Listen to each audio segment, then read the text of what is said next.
Nanumbalik ang shooting ng Italy at tinalo nito ang Gilas Pilipinas sa World Cup. We just came here to win the game and that was the most important thing. At isang malaking panghihinayang para sa lahat ng mga Pinoy fans dahil hindi na magkakaroon ng laro ang Gilas Pilipinas sa next round ng 2023 FIBA Basketball World Cup na ginaganap dito sa ating bansa. Ang Pilipinas ay natalo sa malakas na team na Italy 90-83 nitong Martes sa Smart Araneta Coliseum, kaya't opisyal nang nagpaalam sa pag-asang makapasok sa susunod na round. Si Simone Fontecchio ay nagtala ng 18 points at 6 rebounds, habang si Gianpaolo Ricci ay merong 14 points at nagpasok ng 4 sa kanyang 6 na 3-pointers. Si Jordan Clarkson naman ay nagtala ng 23 points, 7 rebounds at 6 assists para sa Gilas Pilipinas na naunang nangunguna sa 23-20 sa dulo ng unang quarter bago nagsimulang pumatok ang mga tira ng Italy. Si Dwight Ramos ay nagtapos ng may 14 points habang idinagdag ni Roger Pogoy ang kanyang 9 points para sa Pilipinas. Si Renz Abando ay nagpakita ng kahangahangang performance at naging isang malaking sorpresa sa harap ng mga Pinoy fans sa loob ng arena nang pumasok siya sa laro sa unang quarter. At nagtapos siyang may 8 points, 2 rebounds, and 1 highlighted monster block.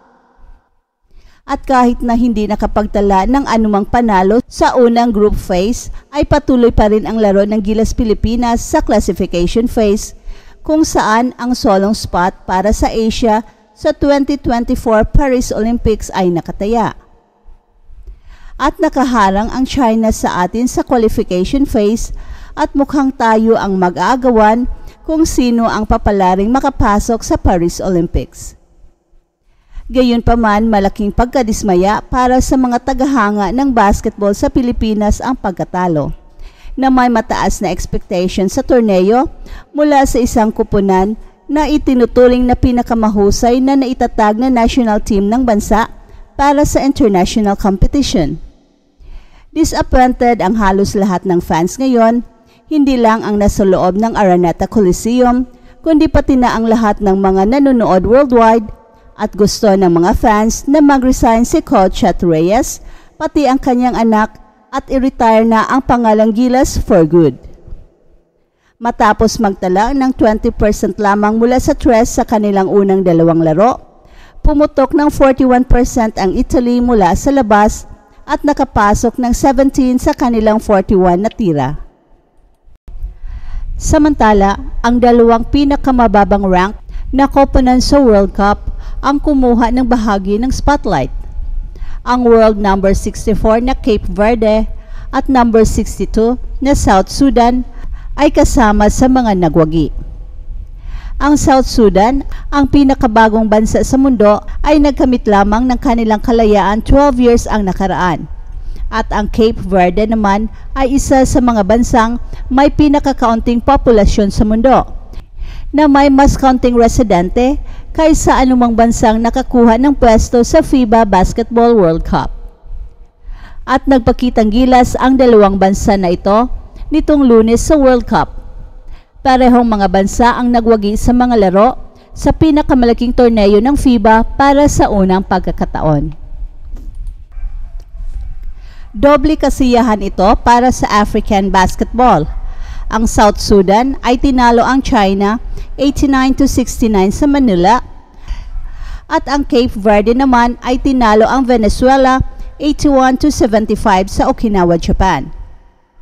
Ang mga panalong ito ay nagpatuloy sa kanilang pag-asa na makapasok sa ikalawang yugto ng World Cup, and they remain very much in the race to become Africa's automatic qualifier for next summer's Paris Olympics. I'm still speechless. I feel like I'm in a dream right now. But the win was so big for us and our country and our families. We made a statement. Even though we're the smallest country, we have so much heart.